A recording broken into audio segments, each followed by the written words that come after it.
యేసుక్రీస్తు నామములో మీకు అందరికీ వందనాలు. మన దేశంలో ఉన్న నేరస్తుల గురించి ప్రార్థన చేయాలి. ఆ నేరస్తులు ఎక్కువగా ఏ విధంగా ఉంటారంటే దొంగలు, దోపిడిగాళ్ళు, నరహంతకులు, మాంత్రికులు, బలాత్కారులు, మరి కిడ్నాపర్సు, ఈ విధంగా ఇంకా మోసగాళ్ళు.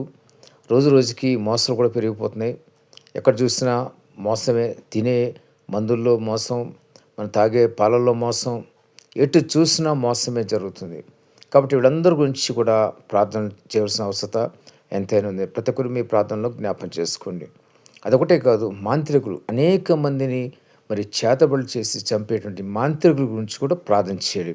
వీళ్ళందరూ కూడా అరికట్టబడాలని ప్రార్థన చేయండి. ఖచ్చితంగా దేవుడు బలమైన జవాబు చూపిస్తాడు. 18 ప్రార్థనలో మర్చిపోవద్దు. మీ ఒంటరి ప్రార్థన కూడా మర్చిపోవద్దు. అదొకటే కాదు, మీరు పరిశుద్ధంగా పవిత్రంగా ఉంటేనే వీళ్ళ గురించి ప్రార్థన చేయండి. మీరు పరిశుద్ధంగా పవిత్రంగా లేకుండా ప్రార్థన చేస్తే కనుక అది మీకు మరింత మాత్రం కూడా మరి ఆశీర్వాదం ఉండదు. అంతేకాదు, మొదటగా కొన్నిసార్లు చెప్పలేం, మరి ఆ యొక్క శక్తులు మీ మీద పనిచేయవచ్చు. కాబట్టి ధైర్యం కలిగిన వాళ్ళు, పరిశుద్ధంగా పవిత్రంగా ఉన్నవాళ్ళు, రోషం కలిగిన వారు, దేవుని కొరకు రోషంగా జీవించేవారు మాత్రమే వాళ్ళ గురించి ప్రార్థన చేయండి. లేని పక్షంలో వారి గురించి ఎవరు కూడా ప్రార్థన చేయవద్దు. ప్రతి ఒక్కరు గమనించండి, జ్ఞాపకం చేసుకోండి. పరిశుద్ధంగా పవిత్రంగా జీవించండి. దానికి మించిన బలం మరొకటి లేదు.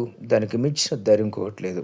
కాబట్టి ప్రతి ఒక్కరు కూడా పరిశుద్ధంగా పవిత్రంగా జీవించి ఆయన రాకడే వచ్చిన కూడా మరి ఎత్తబడే గుంపులో ఉండేలాగా మీరు పరిశుద్ధంగా పవిత్రంగా ఉండాలని ఆశిస్తున్నాను. అదేవిధంగా మరి ఒకవేళ దేవుడు పిలిస్తే కనుక ఆ పిలుపులో కూడా మీరు పరిశుద్ధంగా ఉంటే దేవుని దగ్గర మీరు చేరుకుంటారు. దేవుడి మాటలు మీరు దీవించి ఆశీర్వదించును గాక. ఆమేన్.